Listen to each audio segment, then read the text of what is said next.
Hi Vikings, it's Hawkins here. Today we are going to demonstrate our knowledge of the Maya's most remarkable achievements by participating in DVQ activities and producing a poster. So I said today, this is actually what we will be doing all week long. Our first document in our DVQ, document A, is all about the Mayan trade network. Now I know you can see it on your paper in front of you, that nice map, the resource map with a few questions. But before we get into that, I want to give you some background information. So follow along with me on the screen as we read. Where water travel was possible, canoes were used. Canoes appeared in murals drawn at Chichen Itza. There is evidence of some 150 Mayan port villages and cities along the coast of the Yucatan Peninsula. Pack animals and heavy carts would not have fared very well in either the swampy wetlands or the rocky highlands that often had to be traveled. Porters' backs worked better for overland trade. Now, when we talk about porters' backs, we are talking about human beings carrying all of the stuff. As the text says, pack animals and carts wouldn't really work in the marshes and the wetlands and the swamps. So what they would have to do is they would hire people to literally carry everything on their backs. We'll learn more about that in a minute. One highly valued trade item was the feathers of the brightly colored quetzal bird. The tail feathers, about 2 feet in length, were used in the headdresses of Mayan kings. The feathers of the quetzal were more valuable to the Maya than gold, and to kill a quetzal bird without a license was punishable by death. Obsidian, or a volcanic glass that forms as lava cools, is crystalline and very brittle. Stone Age people, such as the Maya, made obsidian knives by flaking off chips to create extremely sharp cutting edges.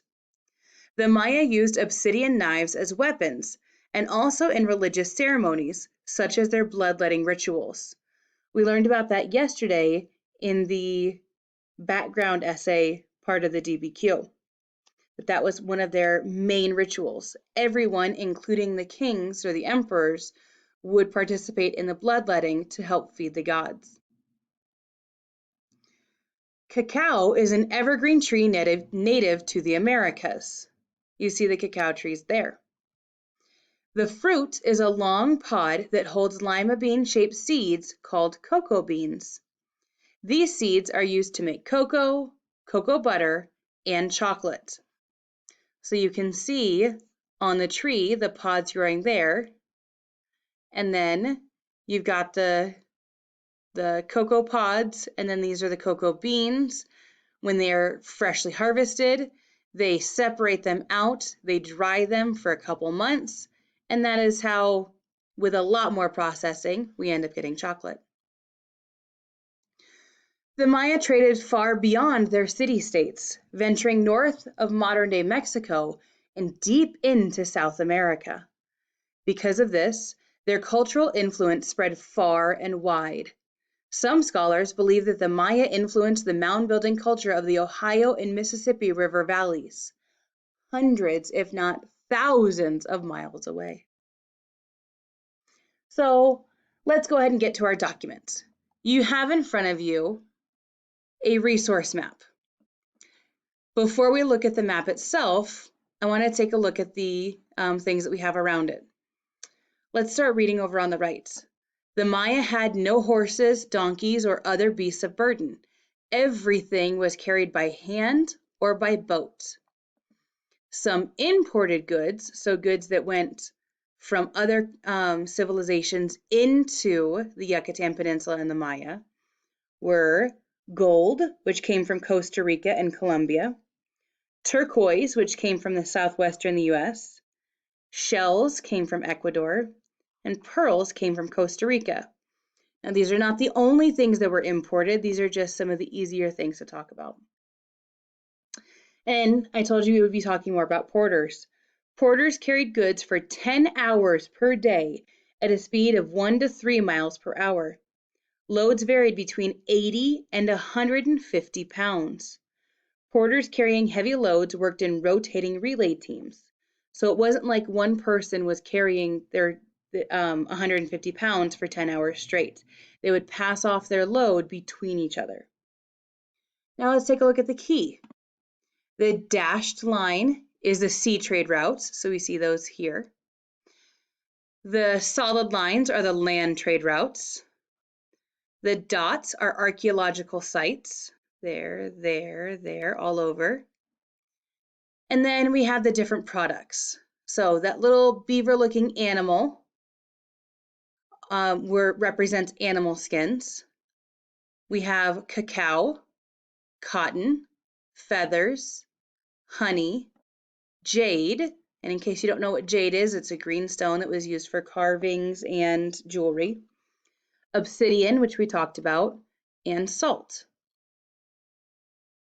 Let's head on over to our questions. Where did most of the salt come from? What reason explains that? So we're going back to our map and back to the key. Salt is marked by this white square. So we're looking for the white square. We've got it here, here, inland a little, here, but it's mostly where? Make sure you're answering in a complete sentence. Pause the video if you need to. What reason explains why salt, what reason explains why salt is usually found in these coastal areas?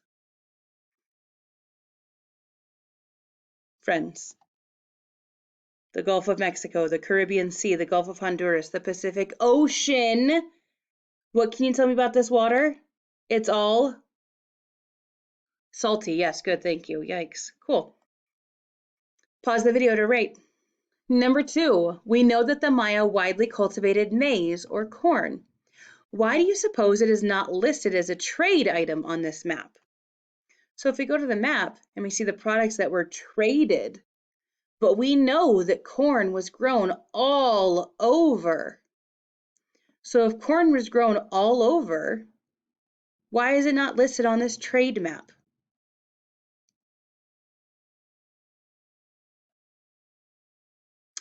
Number 3, if the people of Cerritos traded with the people of Mayapan, what goods might they exchange? So we're looking for Cerritos and we're looking for Mayapan. Cerritos is way up here in the north.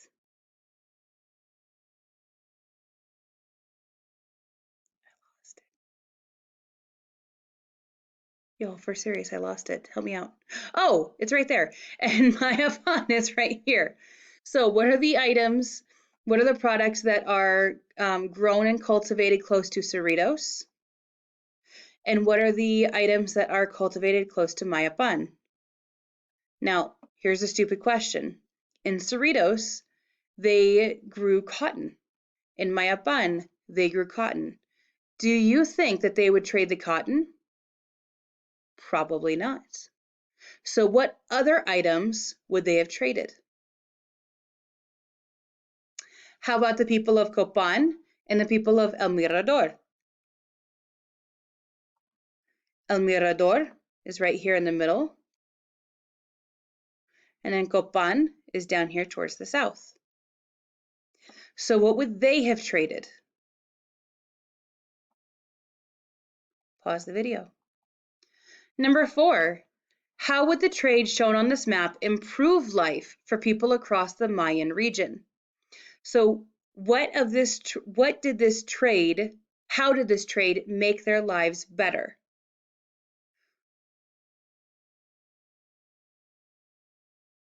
And our last question, we're on the back of the paper now. The 4 criteria for judging remarkableness. Remember, we learned this yesterday in the background essay. So the 4 criteria for judging remarkableness are scale, so how big was their accomplishment? Genius, how brilliant or cutting edge or new was their accomplishment?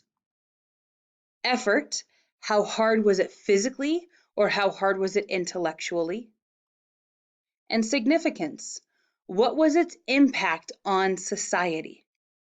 So when we are talking about the Mayan trade, we really are going to focus on the effort, the physical effort.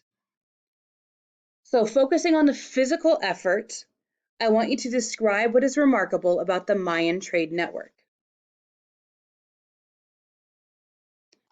What is the physical effort with getting something from all the way up here in the north of the Yucatan Peninsula down into El Salvador or down into Honduras, over here into the heart of central Mexico?